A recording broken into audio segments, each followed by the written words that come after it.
Good afternoon, students. So in this lecture, we'll start with the fifth module. So these are the syllabus. This is the syllabus what you have in the last module, that is fifth module, right? So the fifth module is time varying fields and the wave propagation, right? So this is one part, time varying fields, and the wave propagation is the other part, right? So this will come under time varying fields, and this one is for wave propagation. So in time varying fields, we have Faraday's law, displacement current, right? Maxwell's equations for static and time varying fields, Poynting's theorem, and wave power, right? So now in today's lecture, we'll discuss about Faraday's law in detail, right? And in the next class, we'll start with displacement current. So Maxwell's equations already we have seen for static, static fields, right?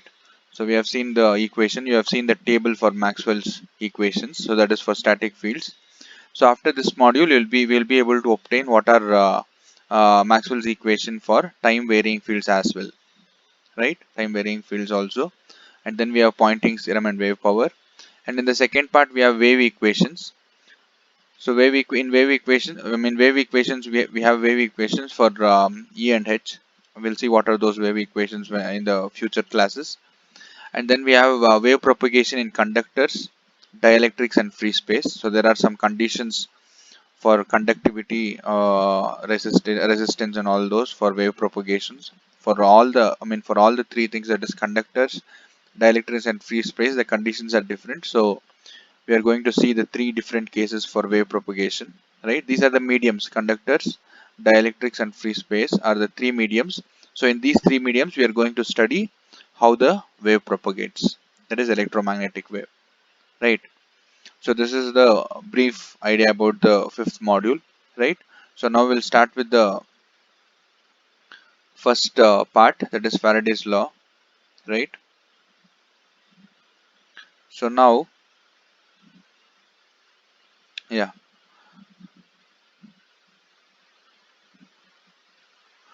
So coming to the introduction part, now whatever we have discussed until now, that is in up to fourth module, first module to fourth module, we always saw, we saw only electrostatics and magnetostatics, right? So both were steady state. In steady state, that means it was not varying with respect to time. We saw only those fields varying with respect to axis, that is x, y, z in Cartesian coordinate system, or you can take it as cylindrical or spherical also. So only with respect to the coordinates we saw these changing, that is E and H, right? So it was steady. It was a static field. It was a static field. That is why it is mentioned as static. So until now, whatever we have discussed about E and H, E stands for electrostatics and H stands for magnetostatics. So in both the cases, we have seen only the static part of these two, right? So now in this module, as the name suggests, it is time varying fields. In this module, we'll be seeing the electric field intensity, or the electric field and the magnetic field with respect to time varying, right? Here the time also will be varying, so we'll be considering the time also. So now here we had considered only xyz, so here we are going to consider one more term called time, that is time in both the cases. So this represents magnetic field and electric field after considering the time varying component also, right? So it will be xyz comma t.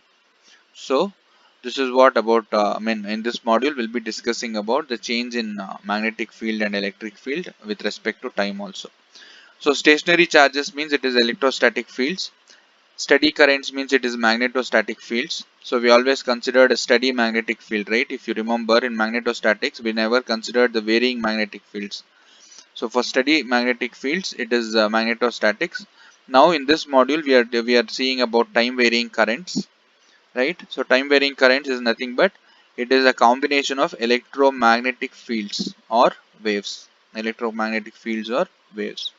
So now we have actually come into the actual part of electromagnetics. So here we'll be dealing with the change in electric field and magnetic field with respect to time. So when there are time varying currents, right? Time varying currents, It is called electromagnetic fields or waves, right? So now we'll start with Faraday's law. So in this chapter, uh, the aim of this chapter is to lay a firm foundation for the subsequent studies. That is, this will involve the introducing of two major concepts. So that is EMF. We'll be discussing what is EMF now, electromotive force based on Faraday's experiments, and we'll be going to see what is displacement current. We'll be going to see what is displacement current. So in today's lecture, we'll be dealing only with Faraday's law, and this is what we have in the syllabus also. As you can see here, we have Faraday's law and displacement current, right? So in this chapter, we'll be discussing about electromotive force based on Faraday's experiments and displacement current. So in today's class, we'll be discussing about EMF based on Faraday's experiments, right? So we'll start with Faraday's law. This everyone knows, right? You would have studied this in basic electrical subject, basic electrical engineering, right? So now we'll see. You just read these statements or these paragraphs. You'll understand it better.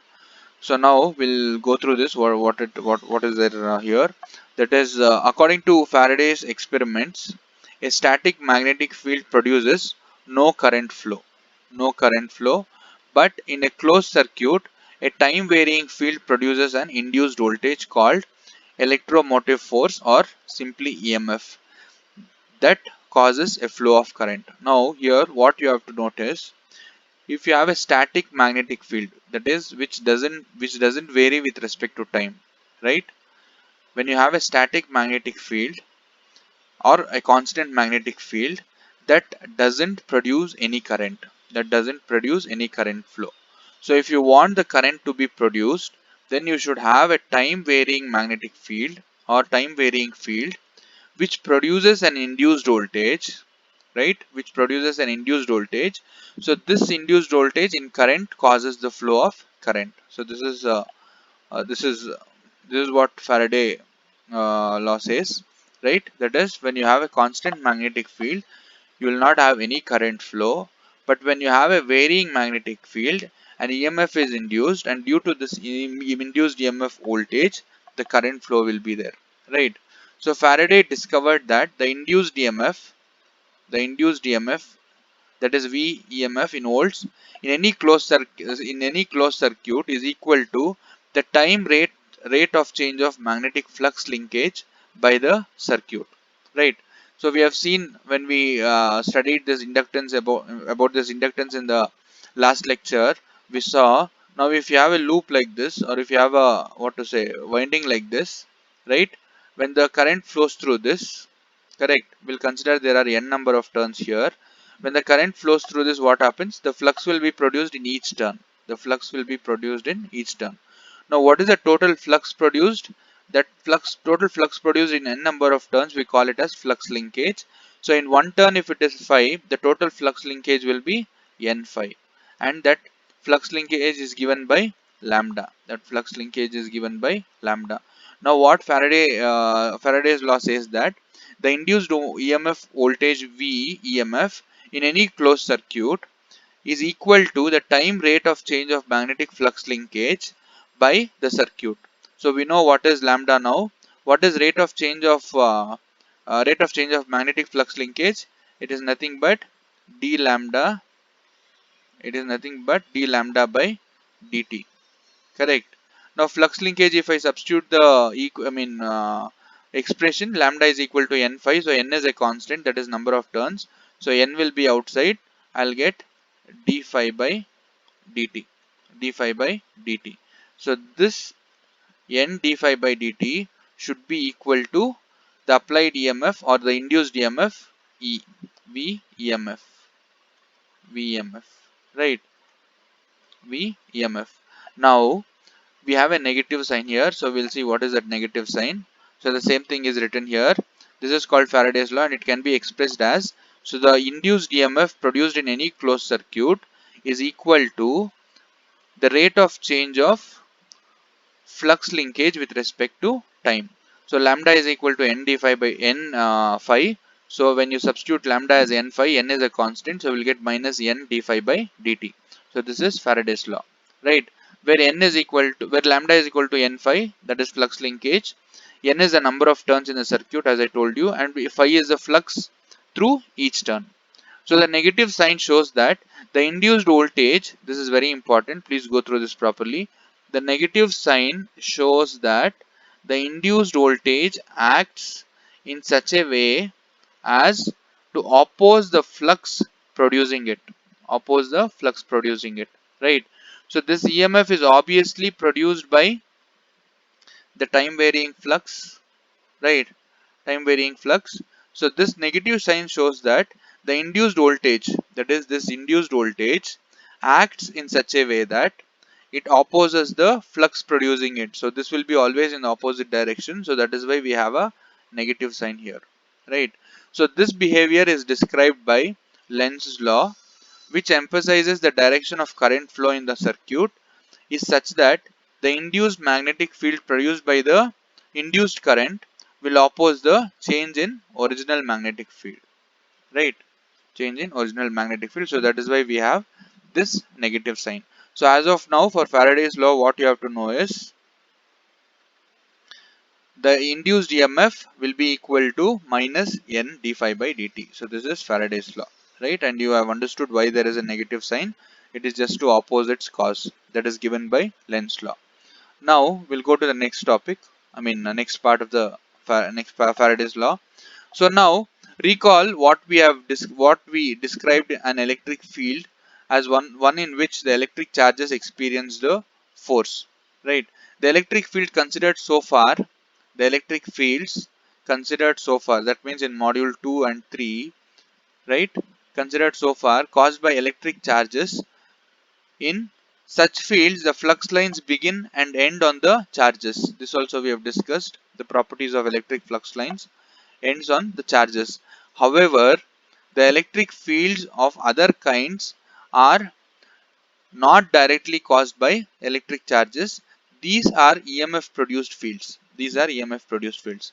Now, when you speak about electric field, now there are two types. One is due to electric charges. Until now, whatever we have discussed in module 1 and module 2, that is due to electrical charges. And the electric field due to the other one is due to the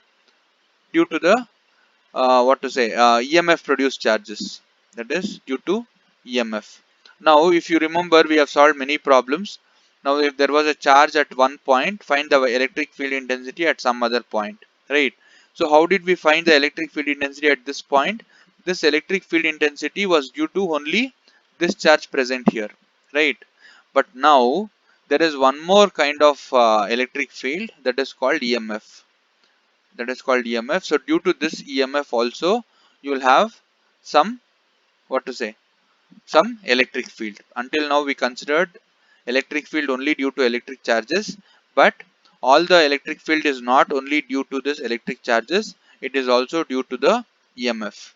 So that is, these are EMF produced fields. So what are these electric charges are due to the charges Q.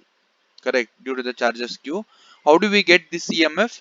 This EMF will get from sources such as generators, electric generators, batteries, thermocouples, fuel cells, and photovoltaic cells, which all convert non-electrical energy into electrical energy, right? So until now, whatever we discussed on was on electric charges or electric field was only because of the charges, right? That is electric charges. But now we have to consider one more electric field, or that is due to EMF. So this EMF comes from various sources such as electric generators, batteries, thermocouples, fuel cells, and photovoltaic cells, which converts non-electrical energy into electrical energy, right? For example, batteries convert chemical to electrical, generators mechanical to electrical, right? Like that. So there are so many sources for this EMF. Now as of now, what you have to know is the electric field is not only due to the charges like what we discussed till now, it is also due to the EMF. This EMF is due to various sources, right? Now, yes. Now consider an electric circuit in the figure. Now closely observe this figure. Closely observe this figure. Now this is nothing but we have a source. We have a source, and the source is connected to some load R. The source is connected to some resistance R, right? And it is close to the negative part. It is a closed circuit, right? Now I want everyone to observe all these. That is, we have two kinds of electric field here. One is EF and the other one is EE, right? One is EF and the other one is EE. Now here positive, this is a positive terminal of the battery and this is a negative terminal of the battery, right? P and N. Now just look at the what to say, direction of EF. So EF is from N to P. EF is from N to P, and EE, right? That is due to, that is in the opposite direction inside the battery, right? But outside the battery you can see that EE is again opposite to whatever EE is there inside the battery. Understood, right? So here we have downwards inside the battery, that is EE. Now here EE will be in the opposite direction outside the battery, right? And here one more thing what you have to note here is EF is present only in the battery and outside the battery EF is 0, right? So now we'll see what is EF. EF, as I told you in the previous slide, I mean in this slide I explained you, right? That is electric field is due to two things. One is due to electric charges and the second one is due to EMF. So this EF is nothing but EMF and this EE is nothing but due to the electric charges. Due to electric charges. So this is present only in the battery. EF is equal to 0 outside the battery, and this EE is in one direction inside the battery and outside the battery it is in the opposite direction, right? So this is what I wanted you to observe, and this is the flow of current, that is I is flowing in this direction, right? So now just read this one. Consider the electric circuit of the figure, whatever I showed you in the last slide, where the battery is a source of EMF, correct? The electrochemical action in the battery results in the EMF produced field EF. So as I told you, EF is nothing but EMF, right? Due to accumulation of charges at the battery terminals, right? Accumulation of charges, due to accumulation of charge at the battery terminals, an electrostatic field EE is also present, right? So E is also present.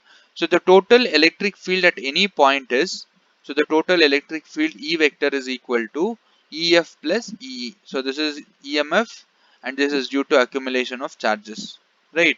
Note that EF is 0 outside the battery. As I told you in the diagram, EF is not present outside the battery, and EF and EE have opposite directions in the battery, right? And the direction of EE inside the battery is opposite to outside of it. This also I have explained in the previous slide. So if we integrate the equation, which equation, that is this equation, over a closed circuit, what do we get? We get, so over a closed loop, because the circuit is closed, so over a closed integral of E vector dot dl will be equal to closed integral of EF, that is EMF dot dl plus 0. Why 0 here? Because we have seen in the second module, that is closed integral of E vector dot dl is equal to 0. That is, over a closed path, the energy spent in moving a charge in any direction or in any path will be the same. So that is why over a closed path, E vector dot dl vector will be equal to 0. So E vector, that is due to the charges, right? This doesn't apply for EMF. This applies only for the charges. So this, when I apply for EE, this part will be 0. So that is why when I integrate it, I'll get 0 here. But it is not 0 for the EMF EF. That you have to note. So at last, what do we get? EF is in which direction? EF is from N to P. EF is from N to P. So in the integration, I'll write it from N to P EF dot dl. This is through the battery. This is through the battery. Now, where E dot dl is equal to 0, as I explained you, because E is conservative, the EMF of the battery is a line integral of EMF produced field, that is VEMF, this is nothing but whatever we have, E vector dot dl vector is equal to that is potential, right? You can check the notes for the second module what we discussed. So VEMF is equal to closed integral of E vector dot dl. So for this I'll equate it to VEMF is equal to N to P EF dot dl, that is this one, right? Now inside the battery how we have it from P to N. E is from P to N, correct? This EE is from P to N. So I'll write it here. If I want to eliminate this minus sign, I have to write it P to N. So I'll maintain this N to P. So I have to introduce one negative sign here. So EE dot dl. In other words, the VEMF, that is voltage of the EMF or voltage of the battery, is equal to EMF due to the battery, that is from N to P, which is equal to minus N to P EE dot dl, that is due to the accumulation of charges, which should be equal to I into R, that is current into resistance, right? So this is the equation for VEMF, right? So now since EF and EE are equal but opposite within the battery, it may also be regarded as potential difference VP minus VN between the battery open circuit terminals. It is important to note the following facts. So these three facts are important. That is, an electrostatic field EE cannot maintain steady current in a closed circuit since EE dot dl is equal to 0. So since EE dot dl is equal to 0, only the charges cannot maintain the steady current, right? We need a separate EMF. Only then you can maintain a steady current. So that is why EE cannot maintain a steady current, right? Field, an EMF produced field EF is non-conservative. It is because it is not due to the charges. Here it was non-zero, so it is non-conservative, right? And except in electrostatics, this is important. Except in electrostatics, voltage and potential difference are usually not equivalent, right? Usually not equivalent. Only in electrostatics those are equivalent. Other than electrostatics, voltage and potential are usually not equivalent. Voltage and potential difference, right? So these are the three important facts. So next we'll move on to the next topic, that is transformer and motional electromotive forces. So all these are part of Faraday's law itself, right? So having considered the connection between EMF and electric field, we have obtained the relation, right? So that was EMF is EF and electric field is EE. So in the previous slides we have obtained what is the relation between these two. We may examine how Faraday's law links electric and magnetic fields for the circuit with a single turn, that is N is equal to 1. Now what is V EMF from Faraday's law we derived? V EMF is equal to minus N d phi by dt. N d phi by dt. Correct. So now if N is equal to 1, so this is the equation what you get. That is VEMF is equal to minus d phi by dt. Now, how can we write VEMF? VEMF, I can write it as over a closed integral E vector dot dl vector, right? Which is equal to, and how can I write phi? What is magnetic flux density? Magnetic flux density B is equal to phi by S, correct? Or I can write d phi by ds. Now, if I want phi, that is d phi is equal to B dot ds, or if I want phi, it will be integral of B into ds. So this is the equation for phi. Now if I want d phi by dt, how can I write this equation? I have to introduce one more d by dt here, correct? So d phi by dt can be written as d by dt of B dot ds over a surface integral, because we have surface here. I hope you have understood how we got this equation. Here this equation we have got on just by substituting the equation for phi in terms of B, right? So now here you see we have EMF equation here. This is with respect to electric field, and this equation is with respect to magnetic field, right? Where phi is replaced by B dot ds, and S is the surface area of the circuit bounded by the closed path L. Okay, I hope you have understood this equation, how we got it. Now we'll move on to the next part. So the closed path L, it is cleared from the equation. Consider this equation what we derived in the previous slide. Equation that the time varying situation, both electric and magnetic fields are present and interrelated, right? So in a time varying situation, both electric field and magnetic field are present. Electric field and magnetic field are present and are interrelated. Note that dl and ds in equation, here we have dl and here we have ds. dl and ds in the equation are in accordance with the right hand rule as well as Stokes theorem. What is Stokes theorem? It relates line to dl to ds. If you just check what is Stokes theorem, it relates L to ds, right? It should satisfy that Stokes theorem also. Through this, this should be observed in the figure, that is this figure, right? So this is the loop with the current I, and this is the magnetic field B, right? And the induced magnetic field will be in the opposite direction, and this will be the electric field. So electric field will be along the direction of current itself, right? So this is so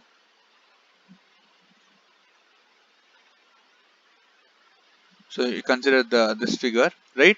And now here what all things you have? We have a loop and we have a magnetic field. So based on these two, we have three cases. We have three cases here. What are the three cases?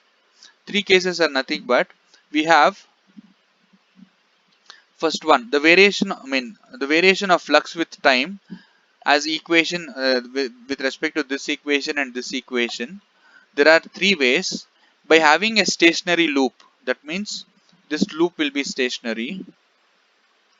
By taking this loop stationary, right, and in a time varying magnetic field. So this magnetic field will be varying with respect to time. This is one case. And in the next case, having a time varying loop, so the loop is varying with respect to time in the static magnetic field. So this B will be static, but this loop will be changing, right, with respect to time. And the last case, having a time varying loop in a time varying magnetic field. So both magnetic field as well as this loop will be changing, right? So we are going to see the equations for all the three cases. So we'll consider the first case, having a stationary loop in the time varying magnetic field. So first one, stationary loop in time varying magnetic field. So consider the same figure here. Here the loop is stationary, but the magnetic field is varying, right? Magnetic field is varying.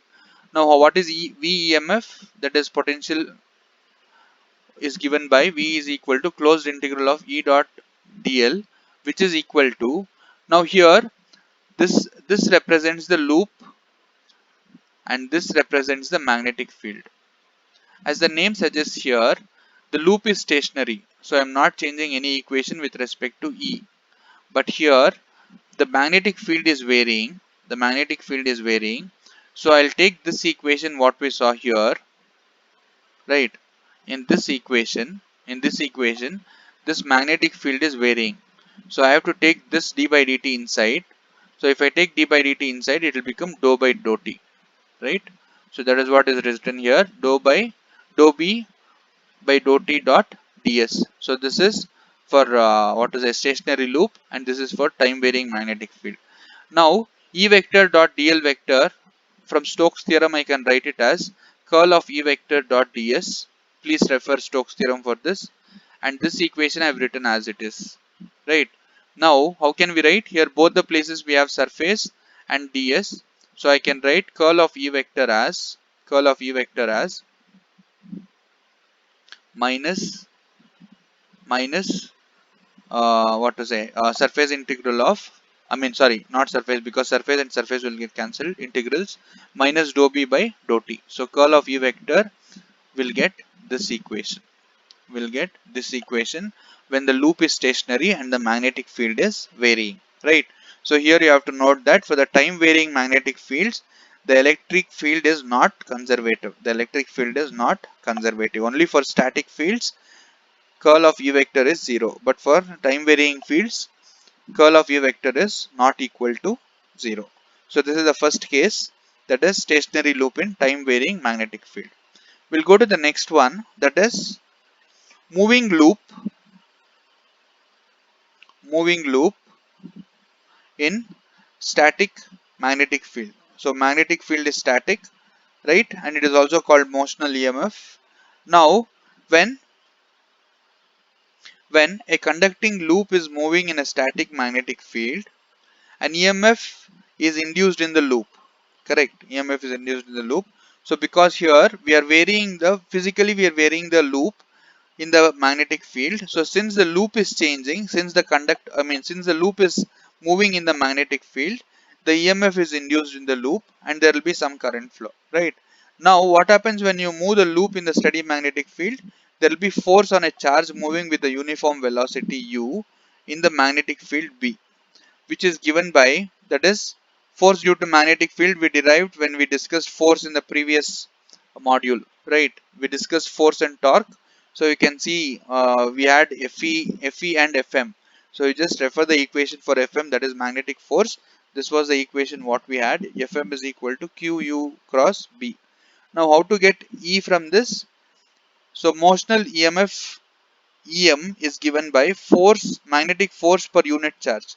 So Fm by Q is equal to U cross B, right? Now you take this equation again. Which equation? You take this equation again. So when you take this equation, I'll just change this E to Em, because it is motional EMF. Em dot dl, which is again equal to, what is Em? Em is nothing but U cross B. So this Em is substituted here, that is U cross B dot dl. Now this one can be written as curl of E vector dot ds from Stokes theorem, and this can be written as curl of U cross B dot ds according to Stokes theorem. So from Stokes theorem, when you equate those two, you get curl of Em will be equal to curl of U cross B. So these are the two equations which you have to remember when the loop is moved in static magnetic field.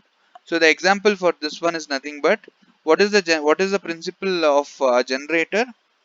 In the generator, what we do? The conductor cuts the magnetic field, right? Conductor cuts the magnetic field and EMF is induced in it. So the conductor here is nothing but the loop, and the magnetic field is nothing but the static magnetic field.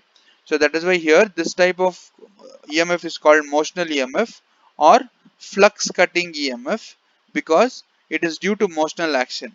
So it is the kind of EMS found in electrical machines such as motors, generators and alternators, right? Motors, generators and alternators. Now what you have to remember here is, here physically we are moving the conductors, right? Moving loop is nothing but physically we are moving the conductors, keeping the magnetic field constant. Now we'll see the next case where both the loop both the loop and the magnetic field both are varying. Now here what we have to do is, we have to just add whatever we saw in A and B. So in VEMF, what we had for for the first case, we had VEMF is equal to, for the first case we had VEMF VEMF is equal to minus surface integral of dou B by dou T dot ds, right? So that I'm writing it here. So this VMF will be the same, that is curl of, closed integral of E dot dl, because here we have both we have the same, right? We have E dot dl here also, we have E dot dl here also, right? So now VEMF will be equal to this plus this one, that is integral of U cross B dot dl. So it is the addition, this is from part A, whatever we have seen, right? and this is from part B. So this one we got when when the magnetic field was varying and the loop was constant, and this one we got when the loop is moving and the magnetic field is constant, right? So for both we have to add these two. So this is what we get. Now what will be curl of E vector? So curl of E vector in the first case we had dou B by dou T. So we have dou B minus dou B by dou T here. We have minus dou B by dou T here. For the second case we got curl of U cross B. So here we have curl of U cross B. So we have to just add part A and part B to get the equation for VEMF and curl of E vector for the third case, that is moving loop and time varying magnetic field, right? So these are the three cases which you should know, right? So summarizing this today's lecture, so what all we have discussed. So until now, whatever we had seen earlier was only what to say static field, electrostatics and magnetostatics. So in this module, we'll be discussing about time varying fields.